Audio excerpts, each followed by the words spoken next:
رابعہ بصرہ اپنے والدین کی چوتھی بیٹی تھی، اس لیے آپ کا نام رابعہ یعنی چوتھی رکھا گیا۔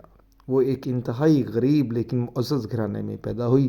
رابعہ بصرہ کے والدین کی غربت کا یہ اندازہ اس بات سے لگایا جا سکتا ہے کہ جس شب رابعہ بصرہ پیدا ہوئی، آپ کے والدین کے پاس دیا جلانے کے لیے تیل نہ تھا اور نہ ہی آپ کو لپیٹنے کے لیے کسی قسم کا کوئی کپڑا موجود تھا۔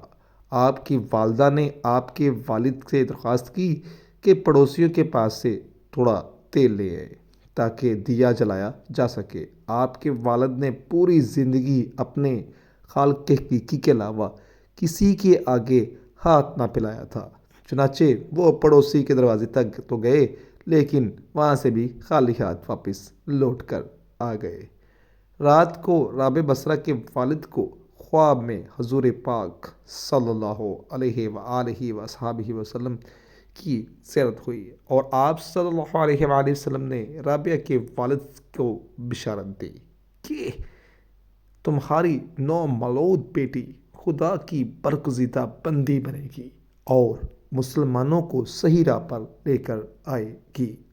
تم امیر بصرہ کے پاس جاؤ اور اسے ہمارا پیغام دو کہ تم امیر بصرہ بروز رات کو 100 مرتبہ اور جمعرات کو 400 مرتبہ درود کا نذرانہ بھیجتے ہو، لیکن پچھلے جمعرات کو تم نے درود شریف نہ پڑھا، لہٰذا اس کے کفارے کے طور پر 400 دینار بطور کفارہ ادا کیا جائے۔ لہٰذا اس کے کفارے کے طور پر 400 دینار بطور کفارہ یہ پیغام پہنچانے والے کو دے۔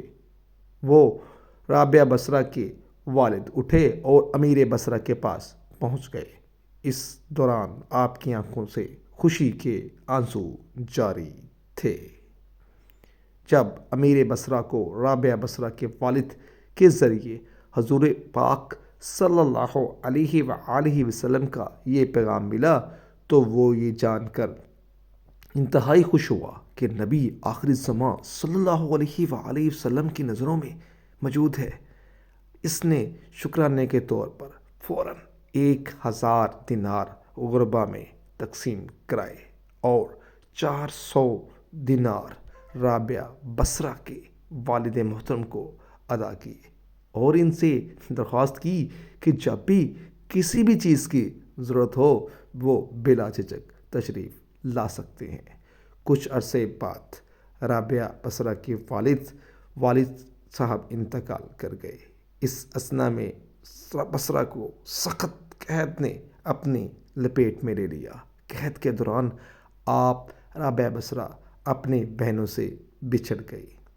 رابعہ بصرہ ایک قافلے میں جا رہی تھی کہ قافلے کو ڈاکوؤں نے لوٹ لیا اور ڈاکوؤں کے سرغنہ نے رابعہ بصرہ کو اپنی تحویل میں لے لیا اور آپ کو لوٹ کے مال کی طرح بازار میں لونڈی بنا کر بیچ دیا۔ آپ کا آقا آپ سے انتہائی سخت محنت و مشقت کا کام لیتا تھا، لیکن